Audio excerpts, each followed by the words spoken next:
예, 시청자 여러분, JTBC 뉴스룸을 시작하겠습니다. 찬바람이 초미세먼지를 쓸고 간 하늘은 시리도록 파랬습니다.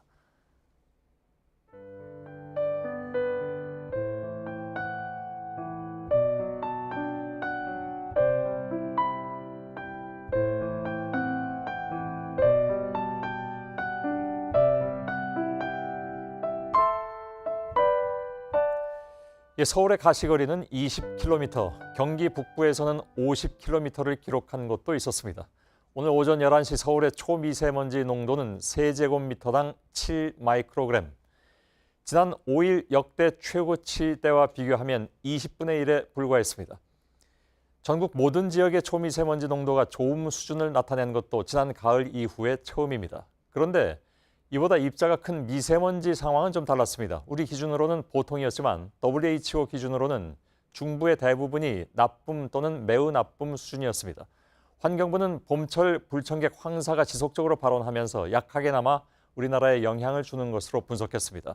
중국 동부 지역에서 대규모 소각이 이루어지고 있는데 이 분진이 날아왔을 가능성도 있습니다.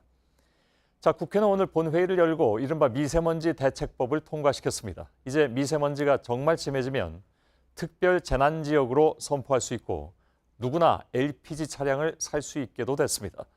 먼저 박상욱 기자가 전해드립니다. 오늘 국회 본회의에서 통과된 미세먼지 대책법안은 총 8개입니다. 미세먼지가 재난에 포함되는가 하면 일반 시민들도 LPG 차를 살 수 있게 됐습니다. 또 교실엔 공기청정기가 더 많이 설치되고 항구 근처에선 배들의 속도가 제한됩니다. 가장 눈길을 끄는 것은 재난 및 안전관리 기본법 개정안입니다. 바뀐 건 사회적 재난의 종류에 미세먼지를 포함시키는 딱 한 구절입니다. 그런데 이로 인해 미세먼지의 관리부터 규제와 피해 보상까지 많은 부분이 달라집니다. 우선 미세먼지는 전 국가 차원의 재난관리 대상이 됩니다. 심할 땐 재난으로 선포할 수 있고 피해 복구에 예산을 바로 투입할 수 있습니다. 재난 지역에선 지금의 비상저감 조치보다 훨씬 강력한 제재도 가능해집니다. 행정안전부와 환경부는 등급제나 2부제 확대 시행 등 세부 방안을 협의 중입니다. 강력한 규제는 가능해졌지만 책임 규명이나 피해 보상에 대한 부분은 앞으로 해결해야 할 문제입니다. 사회적 재난은 정부 차원의 조사를 거쳐 물적 피해를 보상하거나 치료비를 지원하게 됩니다. 마지막 사회적 재난으로 기록된 세월호 참사도 5년이 지나도록 피해 보상 절차가 마무리되지 않은 상태입니다. 특히 정부가 먼저 내준 보상금을 피해를 일으킨 주체로부터 받아내야 하는데 그 책임 소재를 따지는 게 쉽지 않을 전망입니다.